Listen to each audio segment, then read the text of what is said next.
জামাই বাবাজি, তুমি কি এইসব পাগলামি বন্ধ করবা? কি পাগলামি করলাম যে পাগলামি বন্ধ করবো? মানুষের প্রতি তোমার এত দয়া কেন? তুমি তো পারলে তোমার বাড়ি ঘর সবকিছু মানুষকে দিয়ে দাও। তোমার বউ তার গায়ের থেকে গহনা খুলে তুমি আরেকজনকে দিয়ে দিছো। কিন্তু সুস্থ মানুষ এগুলো করতে পারে? আব্বা, গহনাগুলো না দিলে মেয়েটার বিয়ে ভেঙে যেত, মেয়েটার জীবনে একটা কলঙ্ক লাগতো।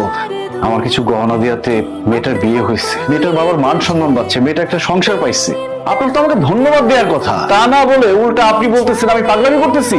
অবশ্যই তুমি পাগলামি করতেছো, অনেক হয়েছে। আর না, তোমার আমি সাফ সাফ আজকে বলে দিতেছি, আজকের পর থেকে তুমি পরিবারের মানুষ ছাড়া অন্য কারো প্রতি দয়া দেখাইতে পারবা না। আমার মেয়ে ঠিক কথাই বলছে, অন্যের চিন্তা বাদ দাও। আমাকে মাফ করবেন আম্মা, আমি যতদিন বেঁচে আছি আমার সাধ্য মতো মানুষকে সাহায্য করবই। তাহলে তুমিও কান খুলে শুনে রাখো, আমি তোমার সাথে সংসার করব না। তোমার যা খুশি তুমি তাই করো, কিন্তু মানুষের বিপদে এই মহসিন এগিয়ে যাবেই। আমার মেয়ে ঠিকই বলছে, তুমি আসলেই একটা পাগল। মাসিরিন, চল আমাদের সাথে।